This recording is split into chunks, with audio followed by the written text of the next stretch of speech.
여러분, 안녕하십니까?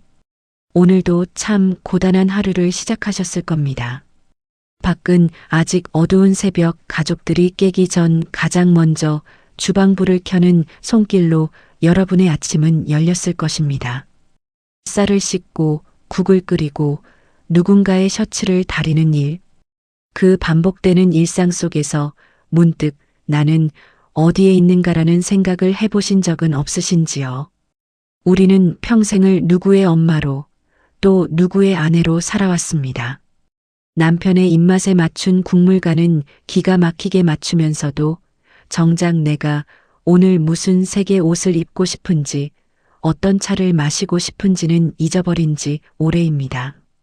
자식들의 옷치수와 기념일은 달력 가득 적어두면서 내 마음의 상처가 얼마나 깊게 패였는지는 들여다볼 여유조차 없었습니다. 사실 저도 그랬습니다. 30년이 넘는 세월 동안 제 인생의 무대는 오직 좁은 주방 싱크대 앞이었습니다. 가족들이 맛있게 먹는 뒷모습만 봐도 배가 부르다는 그 거짓말 같은 말을 진심이라 믿으며 살았습니다. 하지만 어느 날 아침 식탁에 앉지도 못한 채 서서 남은 반찬에 밥을 비벼 먹던 제 모습이 거울에 비쳤습니다. 얼룩진 앞치마를 두르고 초점을 잃은 눈으로 허겁지겁 끼니를 때우는 여자. 그 모습은 제가 꿈꿨던 삶이 아니었습니다.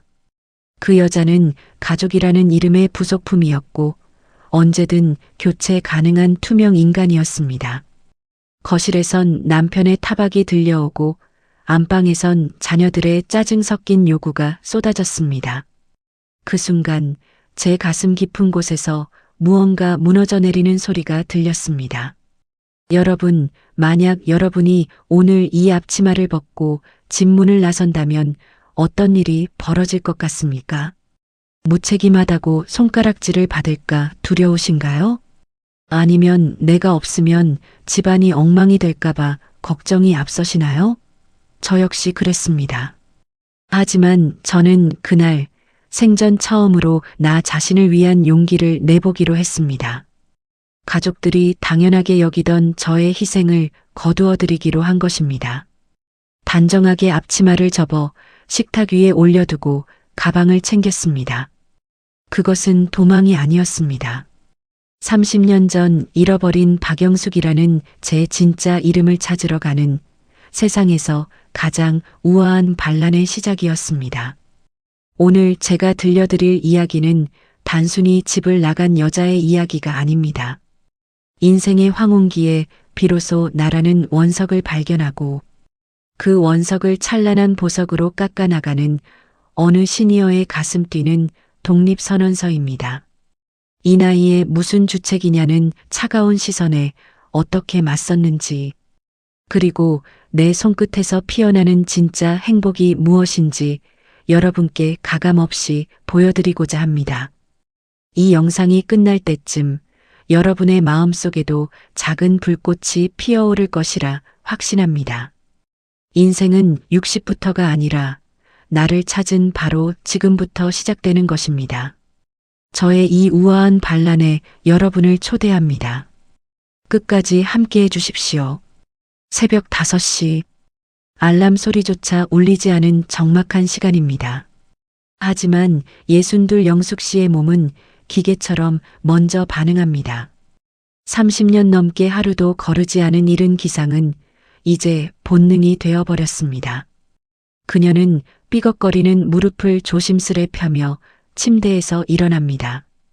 옆에서 깊은 잠에 빠져 코를 고는 남편이 깰까봐 발소리를 죽여 거실로 나옵니다.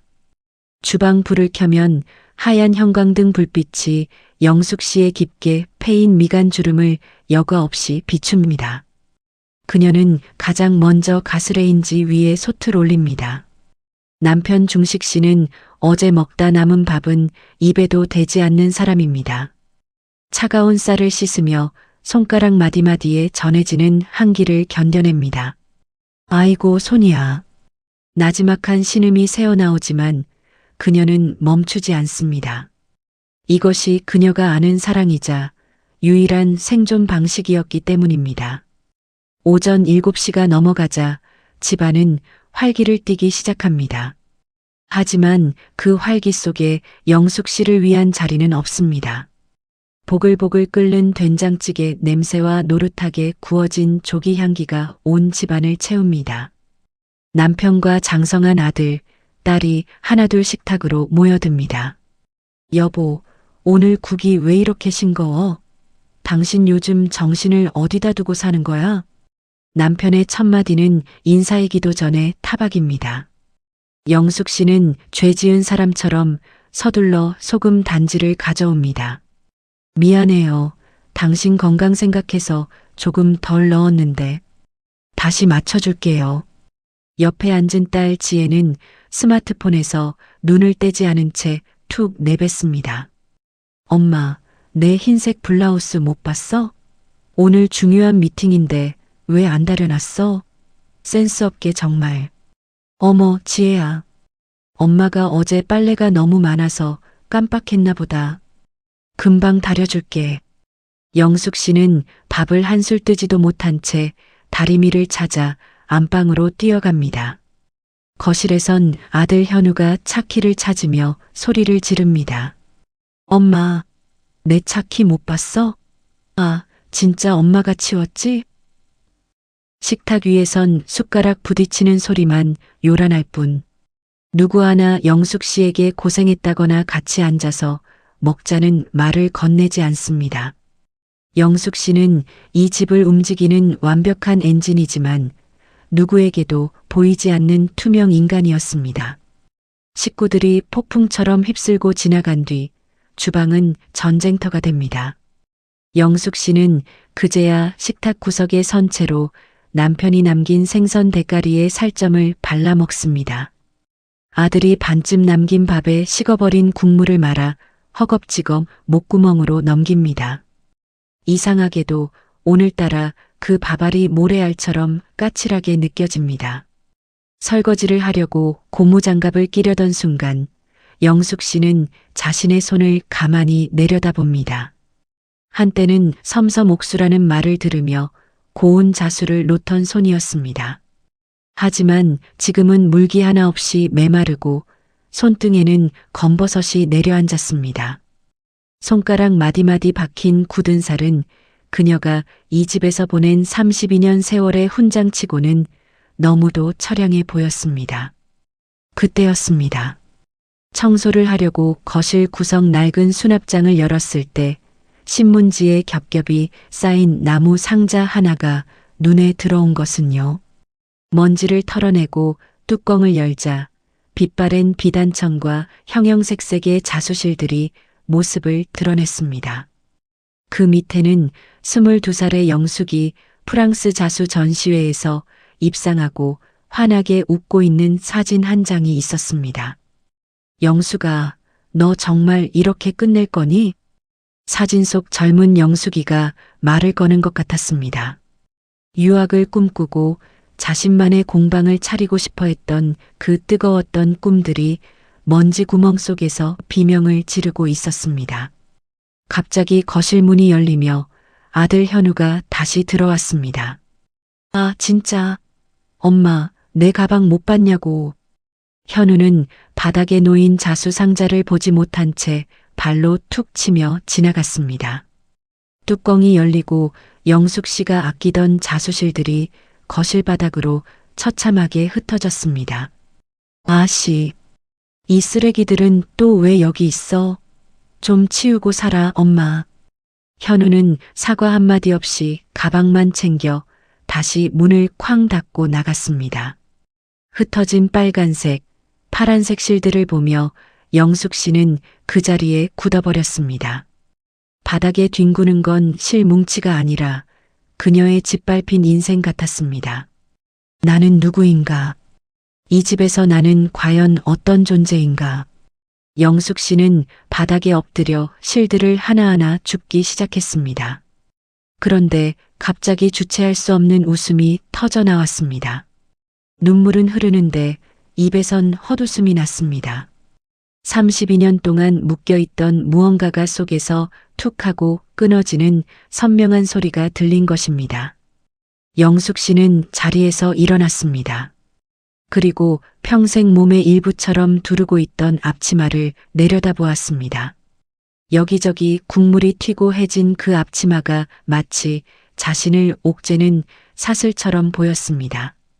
그녀는 아주 천천히 하지만 단호하게 앞치마 끈을 풀었습니다. 리본 모양의 매듭이 스르르 풀리는 순간 영숙 씨는 생전 처음 느끼는 해방감을 맛보았습니다. 그녀는 앞치마를 정갈하게 접어 식탁 중앙에 올려두었습니다. 그 위에는 남편이 남기고 간 밥그릇이 여전히 덩그러니 놓여 있었습니다. 방으로 들어간 영숙 씨는 장롱 깊숙이 넣어두었던 여행 가방을 꺼냈습니다. 옷 몇 벌과 아까 주운 자수 상자, 그리고 자식들 몰래 조금씩 모아두었던 비상금 통장. 짐은 그것이 전부였습니다. 가방 지퍼를 닫는 소리가 오늘따라 경쾌하게 들렸습니다. 현관문 앞에 선 영숙 씨는 마지막으로 집안을 둘러보았습니다.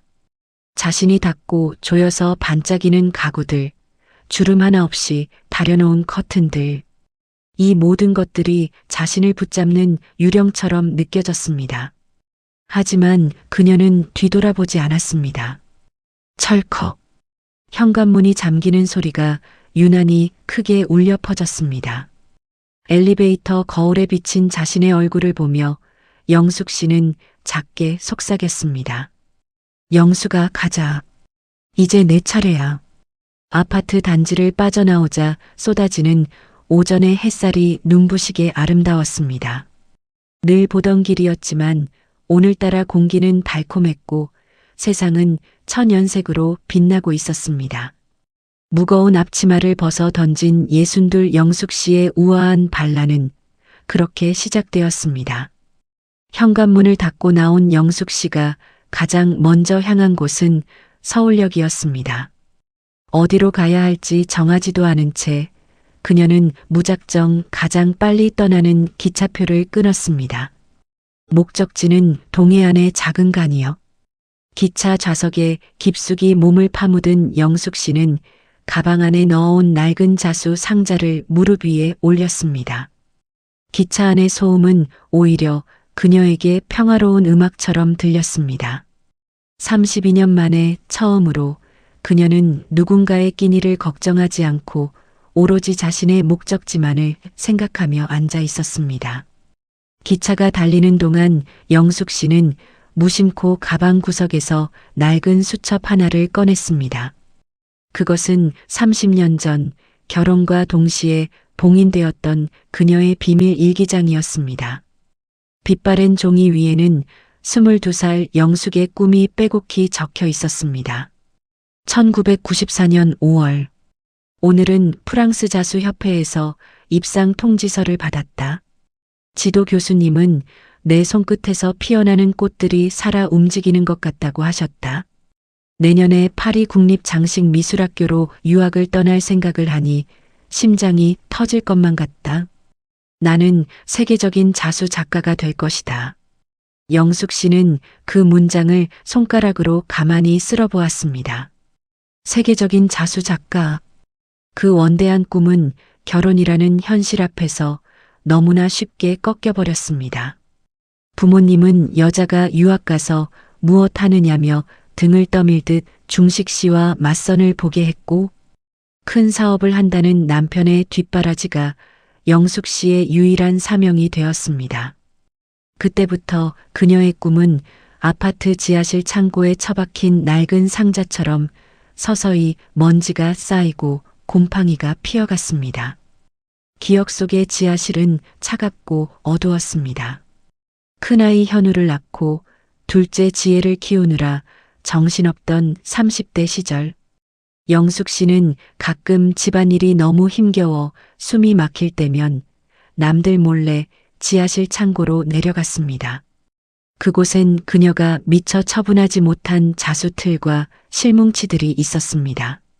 먼지 섞인 공기 속에서 영숙 씨는 전기도 들어오지 않는 지하실 구석에 웅크리고 앉아 손끝의 감각만으로 술을 놓았습니다.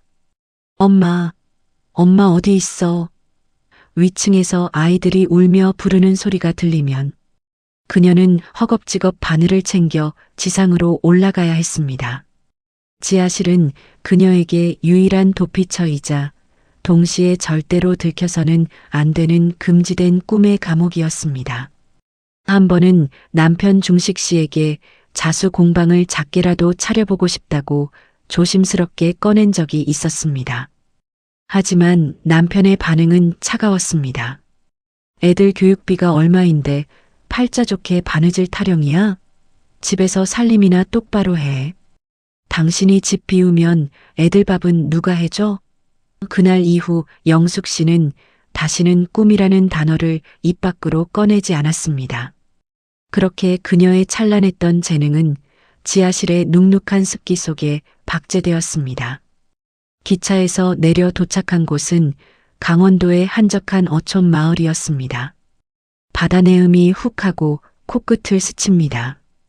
영숙 씨는 역 근처 작은 민박집에 짐을 풀었습니다. 방은 좁고 낡았지만 창문을 열면 넘실거리는 푸른 바다가 한눈에 들어왔습니다. 평생 가족들이 남긴 음식 찌꺼기를 치우던 그녀가 이제는 오직 자신을 위해 바다가 보이는 방을 빌린 것입니다. 영숙 씨는 가방에서 자수 상자를 꺼내 책상 위에 올렸습니다. 그리고 30년 동안 지하실에 갇혀 있던 실들을 하나하나 꺼내 햇볕 아래 펼쳐 놓았습니다.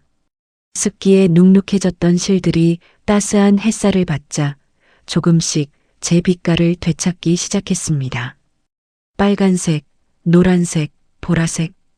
그 찬란한 색깔들은 영숙 씨에게 마치 이렇게 속삭이는 듯 했습니다. 영숙아, 우린 아직 죽지 않았어.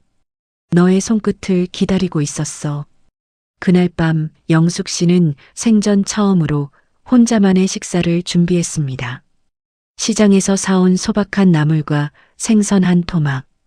누군가의 눈치를 보지 않고 천천히 씹어 넘기는 밥은 꿀맛 같았습니다. 식사를 마친 뒤 그녀는 설거지를 바로 하지 않았습니다. 대신 책상 앞에 앉아 바늘을 들었습니다. 바늘기에 실을 꿰는 손이 떨립니다. 노안이 와서 바늘구멍이 잘 보이지 않지만 영숙 씨는 돋보기를 고쳐 쓰고 집중했습니다. 한 땀 한 땀. 비단천 위에 실이 지나갑니다. 30년 전 지하실 어둠 속에서 놓았던 그 미완성의 꽃봉오리를 완성하기 위해 그녀의 손이 움직입니다. 그 시각 서울의 영숙 씨 집은 아수라장이었습니다. 퇴근하고 돌아온 남편 중식 씨는 식탁 위에 정갈하게 놓인 앞치마를 보고 헛웃음을 터뜨렸습니다. 이 사람이 이제 쇼를 하네. 어디 친구 집이라도 가서 시위하는 거야 뭐야? 그는 영숙 씨가 금방 돌아올 것이라 믿었습니다. 하지만 시간이 흐르고 밤이 깊어질수록 집안의 시계는 멈춘 듯 했습니다. 배가 고픈 아들 현우는 냉장고를 뒤지다 짜증을 냅니다. 아니, 엄마는 왜 연락도 안 돼? 세탁기는 어떻게 돌리는 거야? 입을 옷이 하나도 없잖아. 딸 지혜 역시 제 방에 처박혀 우라통을 터뜨립니다. 엄마 없으니까 집구석이 완전 쓰레기장이네. 도대체 어디 간 거야? 가족들은 비로소 깨닫기 시작했습니다. 그들이 당연하게 누려온 깨끗한 옷, 따뜻한 밥, 정돈된 집안이 영숙 씨라는 투명 인간의 피눈물 나는 희생으로 유지되었다는 것을 말입니다. 하지만 그들의 첫 감정은 미안함이 아니라 불편함이었습니다. 그 무지함이 영숙 씨를 더 멀리 떠나게 했다는 사실을 그들은 아직 꿈에도 모르고 있었습니다. 영숙 씨는 창밖으로 보이는 달빛을 받으며 밤새 술을 놓았습니다. 지하실 창고에 갇혀 있던 그녀의 꿈이 이제 바다 너머 달빛을 향해 기지개를 켜고 있었습니다. 32년 차 주부 박영숙이 아닌 자수 작가 영숙으로서의 첫 번째 밤이 깊어갑니다. 그래, 나는 아직 살아있어. 나는 죽지 않았어. 한 땀의 실이 지나갈 때마다 그녀의 가슴 속 응어리가 조금씩 풀려나갔습니다. 낡은 일기장 속에만 존재하던 지하실의 꿈이 이제 현실의 빛을 보기 시작한 것입니다. 민박집에서의 셋째 날 아침이 밝았습니다. 영숙 씨는 평소처럼 새벽 5시에 눈을 떴지만 예전처럼 부엌으로 달려가 쌀을 씻지 않았습니다. 대신 낡은 운동화 끈을 조여매고 바닷가를 걸었습니다. 평생 남편의 취향에 맞춘 찌개 냄새만 맡으며 시작했던 아침이 이제는 비릿하면서도 시원한 바다 내음으로 채워지고 있었습니다. 해안선을 따라 걷던 영숙 씨의 시선이 마을 어귀에 위치한 작은 카페 겸 공방 해연에 머물렀습니다. 통유리 너머로 햇살을 받아 반짝이는 형형색색의 실타래와 미완성된 자수 작품들이 보였습니다. 영숙 씨는 홀린 듯 그 앞으로 다가갔습니다. 그곳은 마치 그녀가 30년 전 꿈꿨던 미래의 모습이 그대로 박제된 것만 같았습니다. 그때 카페 안에서 머리가 하얗게 센 우아한 인상의 여인이 문을 열고 나왔습니다. 이 공방의 주인인 정옥 씨였습니다. 정옥 씨는 멍하니 가게 안을 들여다보는 영숙 씨에게 따뜻한 미소를 건넸습니다. 바느질 좋아하시나 봐요? 아침부터 눈이 참 간절해 보이시네요. 영숙 씨는 쑥스러운 듯 고개를 숙였습니다. 아닙니다. 그냥 예뻐서요. 들어오셔서 차라도 한잔 하세요. 오늘 아침 공기가 제법 차네요. 정옥 씨의 이끌림에 공방 안으로 들어선 영숙 씨는 가슴이 터질 것 같았습니다. 벽에 걸린 정교한 자수 작품들, 은은한 조명, 그리고 정갈한 차 도구들. 영숙 씨는 자신도 모르게 탁자 위에 놓인 수틀로 손을 뻗었습니다. 그 위에는 수국을 수놓다 멈춘 비단천이 놓여 있었습니다. 이 수국, 잎사귀 끝부분에 명암을 조금 더 주면 훨씬 생동감이 살 것 같은데요. 영숙 씨의 입에서 저절로 전문가적인 조언이 흘러나왔습니다. 정옥 씨의 눈이 동그랗게 커졌습니다. 어머, 바느질 좀 해보셨나 봐요? 안 그래도 저 부분이 계속 고민이었는데. 영숙 씨는 주머니에 넣어두었던 자신의 바늘, 쌈지를 꺼냈습니다. 32년 동안 가족들 양말을 꿰매고 터진 솔기를 고치던 그 바늘이었지만 오늘은 달랐습니다. 그녀는 정옥 씨가 건넨 실을 바늘에 꿰어 수국 잎사귀 위에 덧수를 놓기 시작했습니다. 정옥 씨는 숨을 죽이고 그 광경을 지켜보았습니다. 단순히 바느질을 잘하는 수준이 아니었습니다. 실의 굵기를 조절해 원근감을 살리고 미묘한 색의 변화로 꽃잎의 떨림까지 표현해내는 솜씨. 그것은 수십 년의 내공과 천부적인 감각이 결합된 예술이었습니다. 세상에, 선생님, 정체가 뭐예요? 이런 솜씨를 가진 분이 왜 이런 시골 바닷가에서 헤매고 계셨어요? 정옥 씨의 선생님이라는 부름에 영숙 씨의 손이 멈췄습니다. 영수가도 아니고 누구 엄마도 아닌 한 명의 예술가로서 존중받는 그 이름. 영숙 씨의 눈시울이 붉어졌습니다.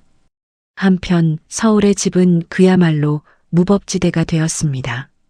싱크대에는 사흘치 설거지거리가 산더미처럼 쌓여 초파리가 꼬이기 시작했고 거실 바닥은 머리카락과 먼지로 서걱거렸습니다. 남편 중식 씨는 구겨진 셔츠를 입고 출근 준비를 하며 연신 욕설을 내뱉었습니다. 이 여자가 정말 미쳤나? 전화를 왜 계속 꺼두는 거야? 카드 내역 보니까 강원도 어디 간 모양인데 당장 안 잡으러 가고 뭐해? 아들 현우와 딸 지혜도 짜증이 극에 달했습니다.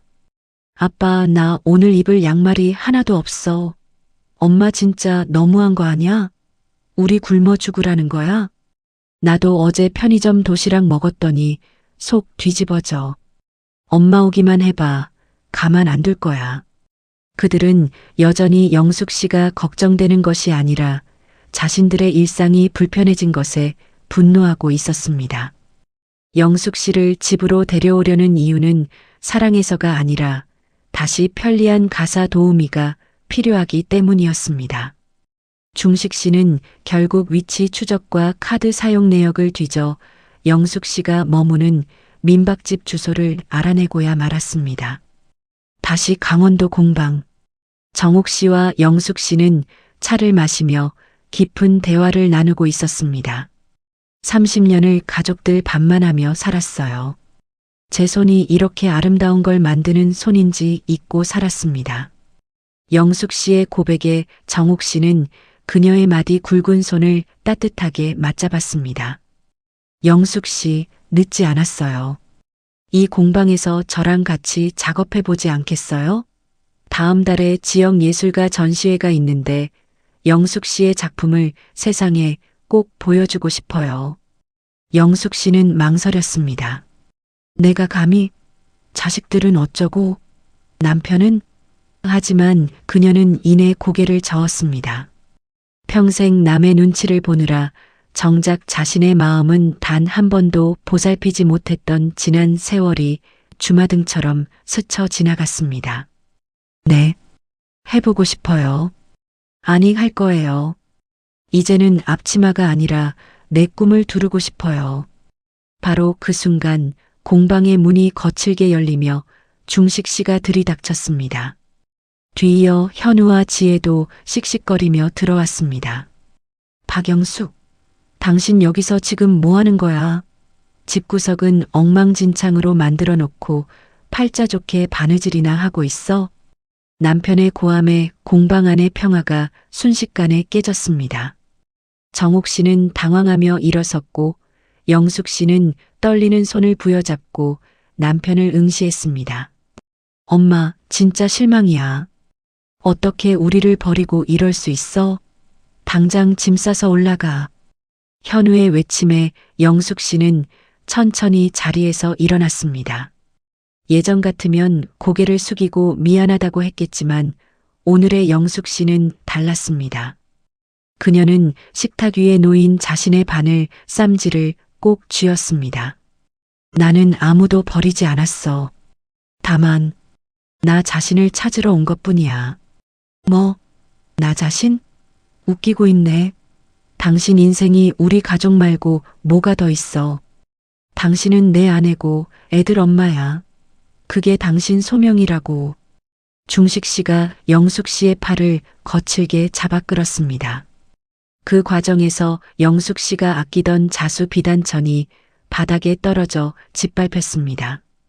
영숙 씨는 짓밟힌 천을 내려다보았습니다. 그리고 고개를 들어 남편의 눈을 똑바로 쳐다보았습니다. 그녀의 눈빛에는 공포 대신 서늘한 결의가 서려 있었습니다. 영숙 씨는 남편의 손을 강하게 뿌리쳤습니다. 아니, 내 소명은 누군가의 비위를 맞추는 게 아니라 내가 가진 달란트로 세상에 꽃을 피우는 거였어. 당신들이 먹고 버린 그릇 닦는 게 아니라 이 아름다운 실로 내 인생을 엮는 거였다고. 영숙 씨는 가방에서 미리 준비해 두었던 서류 한 봉투를 꺼내 식탁 위에 내려놓았습니다. 이게 뭐야? 중식 씨가 당황하며 물었습니다. 졸혼 합의서예요. 아니면 이혼 서류라고 불러도 좋고. 당신들 밥 해줄 영숙이는 이제 이 세상에 없어요. 나는 오늘부로 이 집의 앞치마를 공식적으로 반납합니다. 영숙 씨는 공방 벽에 걸려있던 자신의 자수 상자를 품에 안았습니다. 현우야, 지혜야. 엄마가 없어서 불편하니? 그럼 직접 배워보렴. 밥하는 법, 빨래하는 법. 엄마는 너희를 사랑하지만 이제 너희의 종으로 살지는 않을 거야. 나는 이제 작가 박영숙으로 살 거야. 중식 씨는 기가 막힌 듯 헛웃음을 터뜨렸지만 영숙 씨의 단호한 태도에 압도되어 더 이상 말을 잇지 못했습니다. 영숙 씨는 정옥 씨를 보며 부드럽게 미소 지었습니다. 정옥 씨, 아까 제안하신 그 전시회 제가 꼭 참여하고 싶습니다. 준비할 게 많겠네요. 가족들을 뒤로 한 채 영숙 씨는 공방 안쪽 작업실로 걸어 들어갔습니다. 문이 닫히는 소리는 마치 새로운 인생의 시작을 알리는 팡파르처럼 들렸습니다. 남겨진 가족들은 멍하니 닫힌 문만 바라보았습니다.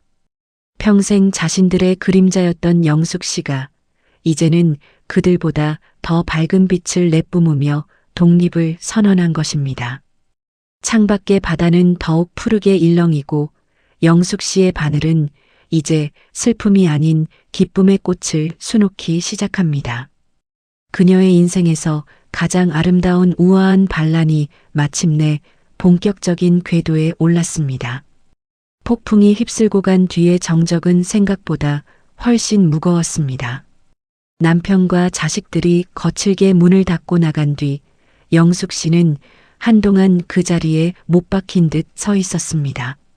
방금 자신이 내뱉은 말들, 조론이라는 단어, 그리고 자식들의 원망 섞인 눈빛이 잔상처럼 남아 가슴을 찔렀습니다. 32년 동안 단 한 번도 거슬러 본 적 없는 거대한 벽에 균열을 낸 대가는 떨리는 손끝으로 고스란히 전해졌습니다. 영숙 씨, 괜찮아요? 물 한 잔 마셔요. 정옥 씨가 따뜻한 찻잔을 건넸습니다. 영숙 씨는 떨리는 손으로 잔을 받았습니다. 찻잔의 온기가 손바닥을 타고 전해지자 그제야 참았던 숨이 터져 나왔습니다. 제가 정말 큰 사고를 친 것 같네요. 평생 안 하던 짓을 하려니 심장이 입 밖으로 튀어나올 것 같아요. 아니에요. 사고가 아니라 혁명이죠. 원래 혁명의 첫날 밤은 가장 잠이 안 오는 법이에요. 정옥 씨의 배려로 영숙 씨는 공방 위층에 마련된 작은 다락방에서 당분간 지내기로 했습니다. 그곳은 낯선 도시에서의 진짜 첫 번째 보금자리였습니다. 민박집은 잠시 머무는 곳이었지만 이곳은 그녀가 작가로서의 삶을 시작하기 위해 선택한 첫 번째 거점이었기 때문입니다. 밤이 깊었습니다. 영숙 씨는 다락방의 작은 창문을 열었습니다. 서울의 밤은 네온사인과 자동차 경적 소리로 가득했지만 이곳의 밤은 깊고 푸른 바다의 숨소리뿐이었습니다. 그녀는 바닥에 요를 펴고 누웠습니다. 하지만 30년 넘게 옆자리에서 들려오던 남편의 코 고는 소리가 들리지 않자 이상하게도 잠이 오지 않았습니다. 습관이란 참으로 무서운 것이었습니다. 지금쯤 남편은 밥을 먹었을까? 아들은 내일 입을 셔츠를 찾았을까? 자꾸만 마음이 서울 집으로 달려가려 했습니다. 그때마다 영숙 씨는 허벅지를 꼬집으며 자신을 다잡았습니다. 아니야, 영숙아. 그들은 성인이야. 너 없어도 굶어 죽지 않아. 내가 걱정해야 할 건 내일 아침 내가 먹을 사과 한 알이지 그들의 밥상이 아니야. 그녀는 자리에서 일어나 가방 속에 넣어두었던 작은 수첩을 꺼냈습니다. 그리고 평생 해본 적 없는 리스트를 적기 시작했습니다. 나 박영숙이 좋아하는 것들, 설탕을 넣지 않은 진한 원두커피, 남편은 믹스커피만 마셨습니다. 빗소리를 들으며 창문을 열어두는 것, 자식들은 춥다며 늘 창문을 닫았습니다. 보라색 실로 수놓는 야생화, 아침 8시까지 늦잠 자기, 리스트를 적어 내려가던 영숙 씨의 눈에 눈물이 고였습니다.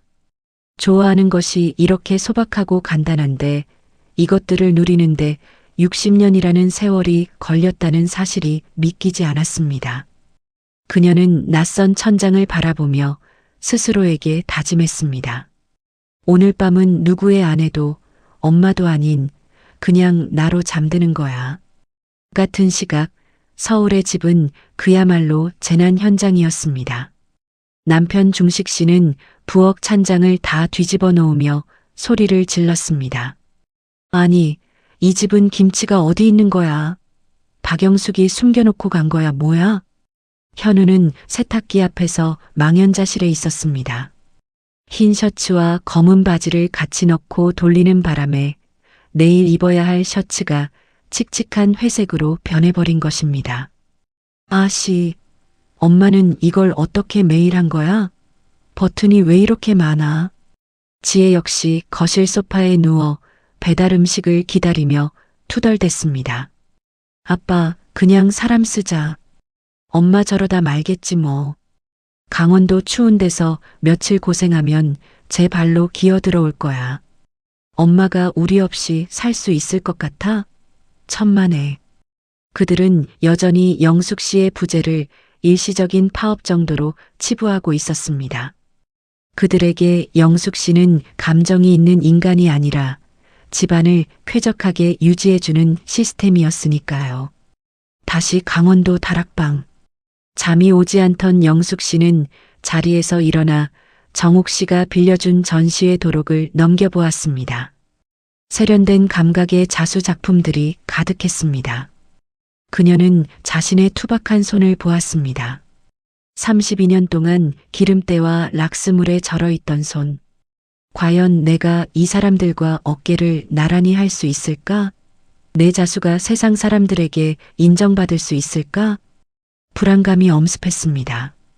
하지만 그 순간 주머니 속에서 만져지는 실뭉치의 감촉이 그녀를 다독였습니다. 영숙 씨는 스탠드 불빛 아래 비단천을 펼쳤습니다. 그리고 첫 번째 밤의 감정을 담아 술을 놓기 시작했습니다. 검은 비단 위에 은색 실로 달빛을 수놓고 그 아래에 작게 핀 무명초 한 포기를 새겼습니다. 가족이라는 거대한 그늘 아래서 숨죽여 살던 자신의 모습이었습니다. 그런데 바늘이 움직일수록 무명초의 잎사귀가 점점 커지더니 어느새 달빛을 향해 당당하게 고개를 치켜든 강인한 야생화로 변해갔습니다. 밤을 꼬박 세워 완성된 작은 자수 조각. 그것은 영숙 씨가 평생 처음으로 누구를 위해서가 아닌 나를 표현하기 위해서 만든 첫 번째 작품이었습니다. 창밖으로 새벽동이 터오르며 푸른 빛이 방 안을 채웠습니다. 영숙 씨는 거울 앞으로 다가갔습니다. 밤을 새워 눈은 충혈됐지만 거울 속 여자의 눈빛은 그 어느 때보다 맑게 빛나고 있었습니다.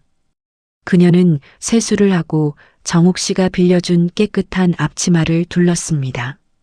예전의 앞치마가 노동의 상징이었다면 지금의 앞치마는 창작의 유니폼이었습니다.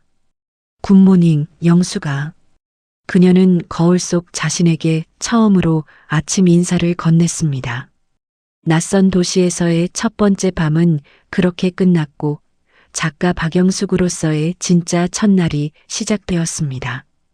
영숙 씨에게 공방에서의 생활은 마치 다른 세상으로 통하는 문을 통과한 것 같았습니다. 지난 30년 동안 그녀의 아침은 가족들의 입으로 들어갈 음식을 만드느라 연기와 기름 냄새 속에서 시작되었지만 이곳의 아침은 은은한 보이차 향기와 정갈한 비단 천의 서걱거림으로 시작되었습니다. 정옥 씨는 영숙 씨에게 공방의 한쪽 창가 자리를 내주었습니다. 햇살이 가장 잘 들고 멀리 수평선이 보이는 명당이었습니다. 영숙 씨, 오늘부터 이 자리는 영숙 씨 거예요. 여기서 마음껏 꽃을 피워봐요. 자신의 이름이 적힌 작은 명패가 놓인 책상 앞에 앉았을 때 영숙 씨는 울컥하는 마음을 누르느라 애를 써야 했습니다. 평생 남편의 서재, 아이들의 공부방을 챙기느라 정작 자기 책상 하나 가져본 적 없던 그녀였습니다. 오후가 되자 공방에 수강생들이 모여들기 시작했습니다. 주로 인근 마을의 젊은 세댁들이나 은퇴 후 취미를 찾으러 온 중년 여성들이었습니다. 정옥 씨가 사람들에게 영숙 씨를 소개했습니다. 여러분, 오늘부터 우리 공방에서 함께 작업하게 된 박영숙 작가님이세요. 제가 삼고초려 끝에 모신 분이니 궁금한 게 있으면 많이들 물어보세요. 작가 박영숙.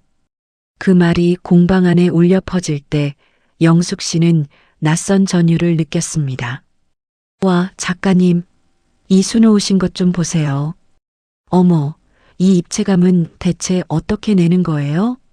선생님, 저 여기 나뭇잎 모양이 자꾸 찌그러지는데 한 번만 봐주시면 안 될까요? 수강생들이 영숙 씨 주위로 몰려들었습니다. 처음엔 당황해서 어쩔 줄 몰라 하던 영숙 씨였지만 바늘을 잡자 본능적인 감각이 살아났습니다. 그녀는 수강생의 손을 가만히 잡고 바늘의 각도와 실의 당김을 세밀하게 지도했습니다. 세댁, 실을 너무 세게 잡아당기면 천이 울어요. 마음을 조금 내려놓고 꽃잎이 바람에 흔들리는 것처럼 부드럽게 가져가 보세요. 자수는 손이 아니라 마음으로 놓는 거거든요. 수강생들은 영숙 씨의 한마디 한마디에 감탄하며 그녀를 영숙 씨 혹은 영숙 선생님이라 불렀습니다. 누구의 엄마도 누구의 아내도 아닌 오로지 자신의 이름으로 불리는 시간. 영숙 씨는 자신이 마치 투명 인간에서 비로소 색깔을 가진 실체가 된 것 같은 기분이 들었습니다. 집에서는 아무리 잘해도 당연한 일이었던 것들이 이곳에서는 경이로운 재능으로 대접받았습니다. 영숙 씨가 없는 서울집은 서서히 생활의 폐허가 되어가고 있었습니다. 남편 중식 씨는 이제 배달 음식조차 지겨워져 직접 라면을 끓여 먹으려다 냄비를 태워 먹기 일쑤였습니다. 아씨, 박영숙은 전화도 안 받고 이 여자가 정말 작정했구먼. 그는 거실 한복판에 벗어놓은 양말 더미를 발로 찼습니다. 예전 같으면 1분도 안 되어 사라졌을 양말들이 사흘째 그 자리에 그대로 있었습니다. 아들 현우는 중요한 면접을 앞두고 멘붕에 빠졌습니다. 엄마가 세탁소에 맡겨둔 정장을 찾아오지 않았다는 사실을 뒤늦게 알았기 때문입니다. 엄마가 없으니까 되는 일이 하나도 없네. 지혜야, 내가 좀 찾아오면 안 돼? 내가 왜? 나도 지금 내 빨래하느라 죽겠는데. 엄마 진짜 무책임한 거 아냐? 그들은 여전히 영숙 씨를 걱정하는 것이 아니라 그녀가 제공하던 무료 서비스가 중단된 것에 화를 내고 있었습니다. 영숙 씨라는 거대한 나무 밑에서 비를 피하며 살던 그들은 나무가 사라지자 비로소 폭풍우를 온몸으로 맞으며 당황하고 있었습니다. 수업이 끝나고 모두가 떠난 저녁, 영숙 씨는 정옥 씨와 마주 앉아 차를 마셨습니다. 영숙 씨, 오늘 표정이 정말 좋아요. 아침보다 훨씬 젊어 보여요. 정옥 씨의 말에 영숙 씨는 수줍게 웃었습니다. 이상하죠? 평생 집안일 할 때는 어깨가 무너질 것 같았는데 온종일 앉아서 술을 놓는데도 하나도 피곤하지가 않아요. 오히려 손끝에서 꽃이 피어날 때마다 제 가슴 속에서도 꽃이 피는 것 같아요. 영숙 씨는 창밖의 붉은 노을을 바라보았습니다. 정옥 씨, 저 사실 이곳에 오기 전까지는 제가 죽어가는 줄도 몰랐어요. 그냥 남들 다 그렇게 사니까 나도 그렇게 소모되다 없어지는 게 순리인 줄 알았죠. 그런데 오늘 처음으로 제 이름을 불렀을 때 깨달았어요.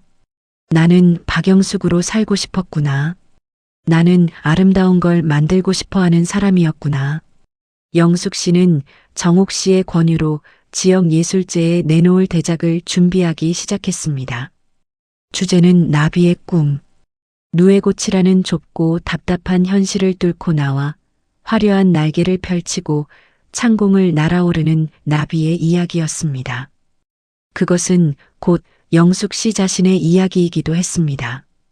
영숙 씨는 검은색 명주 천위에 금실과 은실 그리고 오색 찬란한 비단 실을 섞어 나비의 날개를 수놓았습니다. 한 땀 한 땀 놓을 때마다 지난 30년의 눈물과 한숨이 실에 녹아들었습니다. 슬픔은 나비의 깊은 음영이 되었고 인내는 날개의 찬란한 무늬가 되었습니다. 자, 이제 날아올라 봐. 나처럼. 영숙 씨는 미완성된 나비 날개 위를 손으로 살며시 쓸어내렸습니다. 누군가의 엄마로 죽어가던 여자가 작가 영숙으로 다시 태어나는 순간 그녀의 우아한 반란은 이제 단순한 가출을 넘어 한 인간의 위대한 승리로 변해가고 있었습니다. 영숙 씨의 바늘이 공중에서 멈췄습니다.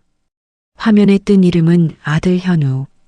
벌써 10번째 걸려오는 전화입니다. 애써 무시하며 다시 술을 놓으려 했지만 진동 소리는 마치 집안의 비명처럼 공방 안을 날카롭게 파고들었습니다. 영숙 씨는 떨리는 손으로 결국 통화 버튼을 눌렀습니다. 엄마, 정말 이럴 거야? 아빠 지금 병원 응급실에 실려갔어. 현우의 다급하고 원망 섞인 목소리가 수신기를 타고 가슴에 비수처럼 꽂혔습니다. 영숙 씨의 얼굴에서 핏기가 가셨습니다. 뭐? 아빠가 왜? 어디가 아파서? 엄마 나가고 아빠 매일 술만 마셨잖아. 밥도 제대로 안 먹고 오늘 아침에 거실에서 쓰러진 걸 내가 발견했어. 엄마, 정말 이래도 되는 거야? 자식들이랑 남편 죽든 말든 엄마 꿈만 중요해? 당장 올라와, 제발. 전화가 끊기고 영숙 씨는 자리에 주저앉았습니다. 방금까지 수놓고 있던 찬란한 나비 날개가 갑자기 무의미한 실뭉치처럼 보였습니다. 나 때문인가? 내가 이기적으로 굴어서 집안이 풍비박산 난 건가? 30년간 몸에 박혀있던 죄책감이라는 고질병이 다시 도지기 시작했습니다.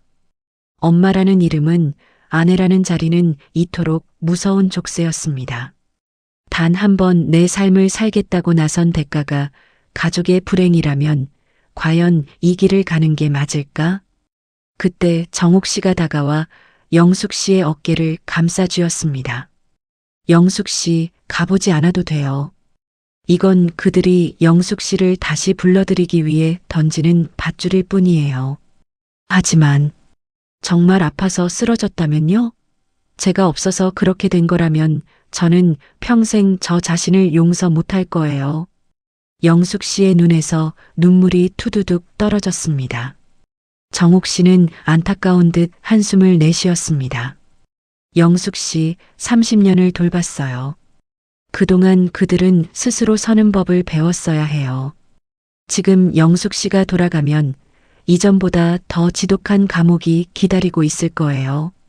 그래도 가시겠어요? 영숙 씨는 대답하지 못했습니다. 그녀는 짐을 싸기 시작했습니다. 손이 떨려 지퍼조차 제대로 잠그지 못했습니다. 전시회를 코앞에 두고 나비의 한쪽 날개만 완성된 채로 영숙 씨는 다시 서울행 기차에 몸을 실었습니다. 서울의 병원 응급실. 영숙 씨가 도착했을 때 남편 중식 씨는 링거를 맞으며 침대에 누워 있었습니다. 하지만 영숙 씨의 예상과는 달랐습니다.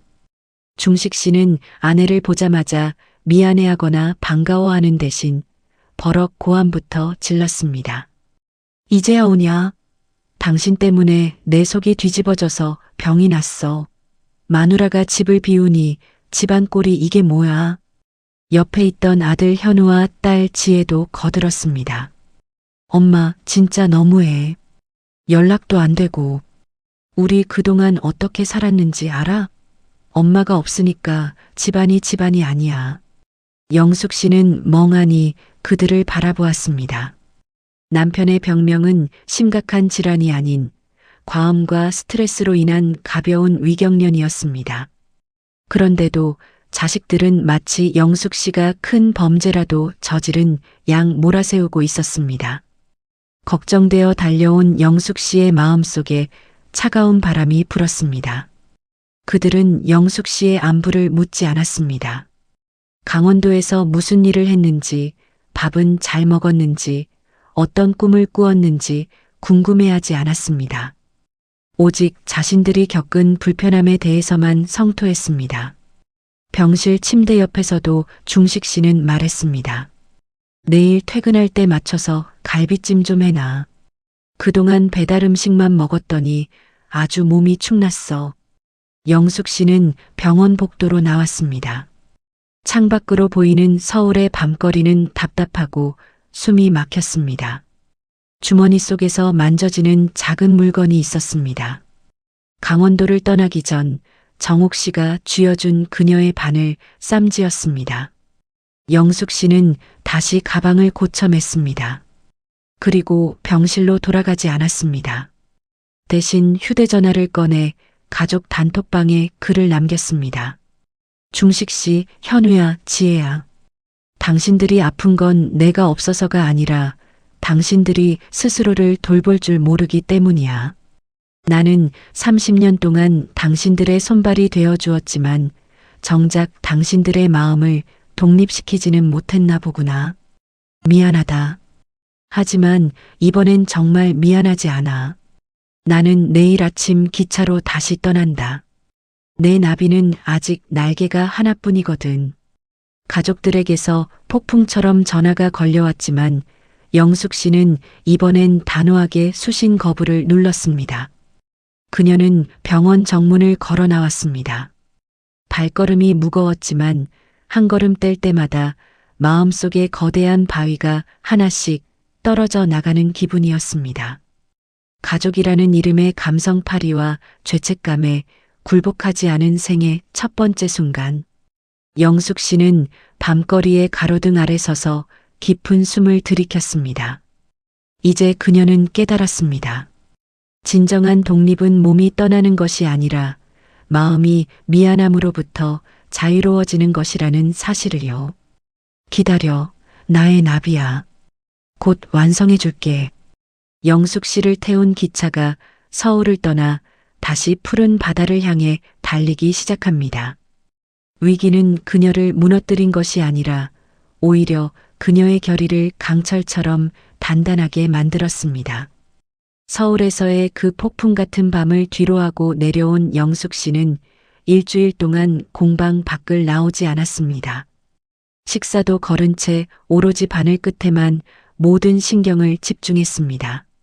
마침내 마지막 금실 한 땀을 수놓고 바늘을 멈추었을 때 영숙 씨는 비로소 참았던 숨을 길게 내뱉었습니다. 검은 명주 천위에서 오색빛깔로 일렁이는 나비는 금방이라도 천을 뚫고 날아오를 듯 생동감이 넘쳤습니다. 완성했어요, 정옥 씨. 영숙 씨의 목소리는 갈라졌지만 눈빛은 승리자의 그것처럼 맑았습니다. 정옥 씨는 완성된 작품을 보고 한동안 말을 잇지 못했습니다. 영숙 씨, 이건 단순한 자수가 아니에요. 한 여자의 인생이 통째로 들어있네요.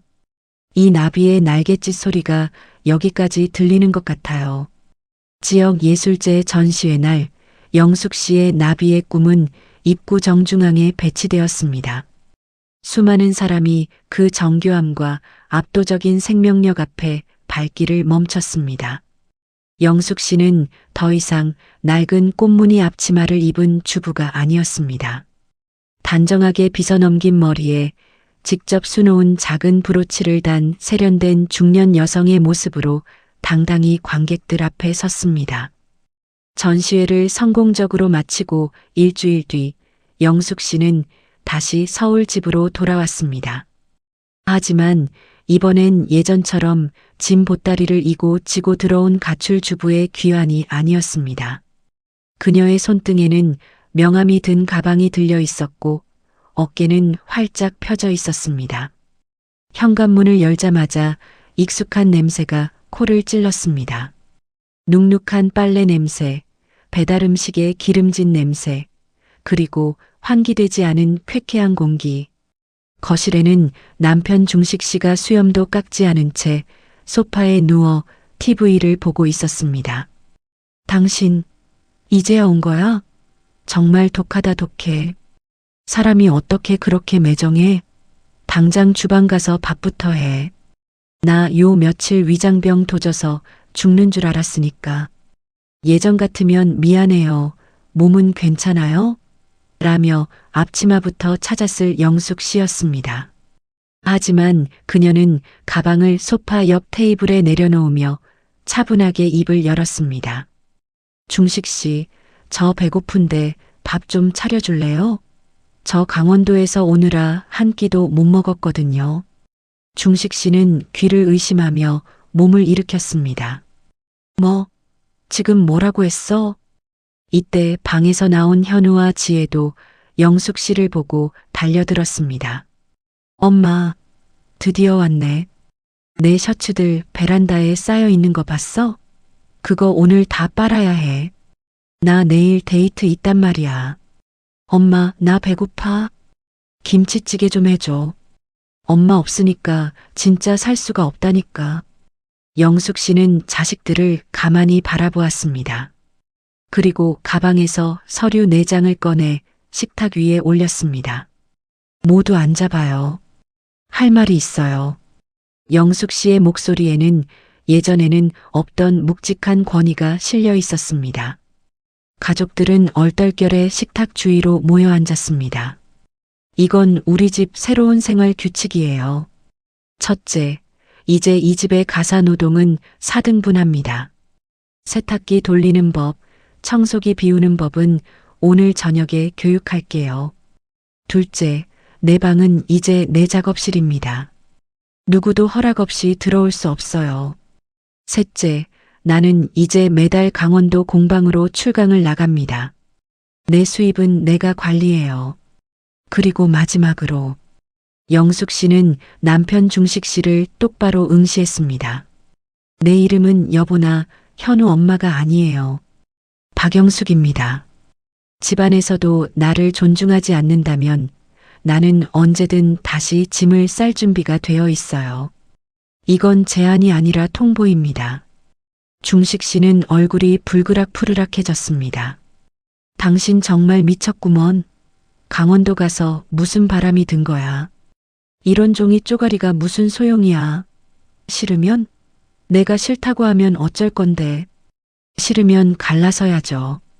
저는 이제 혼자서도 충분히 제 삶을 꾸려갈 능력이 있다는 걸 확인하고 왔거든요. 중식 씨, 당신이 나를 한 인간으로 대우하지 않는다면 이 집에 내가 있을 이유는 단 1초도 없어요. 영숙 씨의 단호함에 현우와 지혜는 입을 다물었습니다. 그들은 엄마의 눈에서 예전의 무조건적인 희생이 아닌 자아를 가진 한 인간의 단단한 의지를 보았습니다. 지혜가 먼저 조심스럽게 입을 열었습니다. 엄마, 정말 그 공방에서 작가로 데뷔한 거야? 아까 보니까 전시회 사진도 찍었던데. 그래. 엄마의 나비가 드디어 날개를 폈단다. 너희도 이제 너희만의 날개를 펴야지. 언제까지 엄마라는 나무 그늘 뒤에 숨어 있을 거니? 그날 저녁 영숙 씨는 주방에 서지 않았습니다.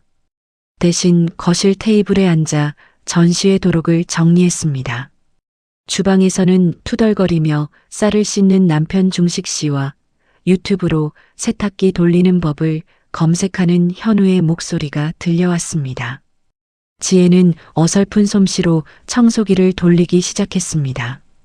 비록 밥은 좀 설익었고 국물은 싱거웠지만 영숙 씨는 생전 처음으로 식탁의 상석에 앉아 대접받는 밥상을 마주했습니다. 그녀가 앞치마를 벗어 던지자 역설적이게도 가족들은 비로소 그녀의 자리를 인식하기 시작했습니다. 영숙 씨는 창밖의 밤하늘을 보았습니다. 서울의 별은 강원도보다 희미했지만 그녀의 마음속 별은 그 어느 때보다 밝게 빛나고 있었습니다. 당당하게 귀환한 그녀는 이제 알았습니다. 세상이 나를 대우하는 방식은 내가 나를 어떻게 대우하느냐에 달려있다는 사실을 말입니다. 1년이라는 시간은 영숙 씨의 세상을 완전히 바꾸어 놓았습니다.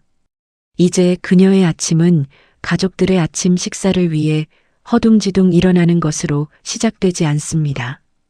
오전 7시 알람 소리에 맞춰 눈을 뜬 영숙 씨는 가장 먼저 따뜻한 레몬차 한 잔을 마시며 클래식 음악을 듣습니다.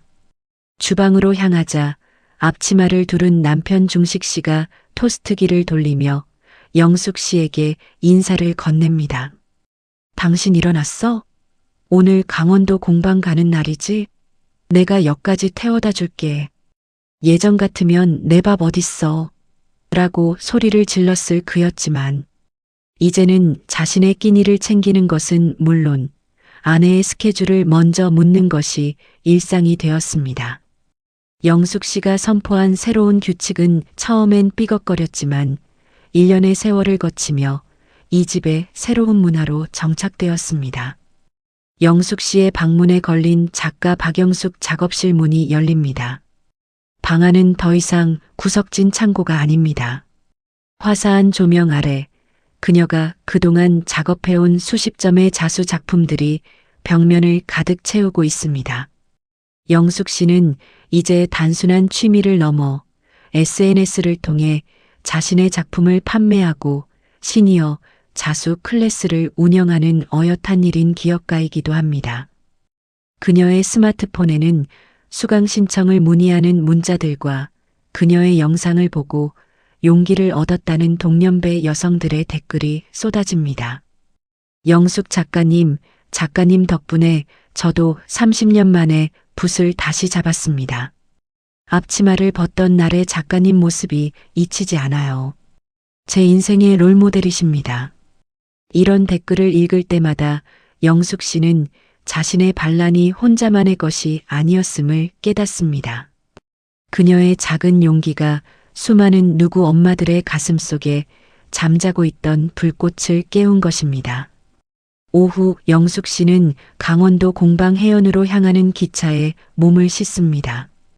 이제는 익숙해진 풍경이지만 창밖을 보는 그녀의 눈빛은 늘 처음 떠나던 날처럼 설렙니다. 공방에 도착하자 정옥 씨가 반갑게 맞이합니다. 영숙 작가님, 어서 와요. 이번에 새로 들어온 비단실 색깔이 너무 예쁘게 나왔어요. 두 사람은 이제 비즈니스 파트너이자 인생의 단짝이 되었습니다.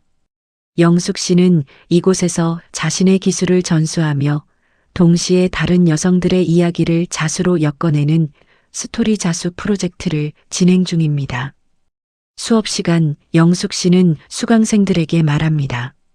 여러분, 자수는 실로 그리는 일기예요. 오늘 기분이 우울하면 조금 어두운 시를 써도 좋아요. 하지만 잊지 마세요. 그 어둠을 지나야 비로소 빛나는 꽃잎이 완성된다는 것을요. 우리가 앞치마를 벗어 던졌을 때 느꼈던 그 막막함이 사실은 가장 아름다운 날갯짓의 시작이었던 것처럼요. 저녁이 되어 다시 서울로 돌아온 영숙 씨를 위해 가족들이 작은 파티를 준비했습니다. 영숙 씨의 첫 번째 개인전 수익금이 입금된 날이자 그녀가 본격적으로 작가 활동을 시작한 지 1주년이 되는 날이기 때문입니다. 아들 현우가 케이크에 불을 붙이며 말합니다. 엄마, 사실 처음엔 엄마가 집 나갔을 때 정말 원망 많이 했거든. 근데 지금 엄마 표정 보니까 알겠어. 그때의 엄마는 정말 행복해 보이지 않았다는 걸. 지금의 당당한 엄마가 우리한텐 훨씬 멋져. 딸 지혜도 엄마의 손을 꼭 잡습니다. 나도 엄마처럼 나이 들고 싶어.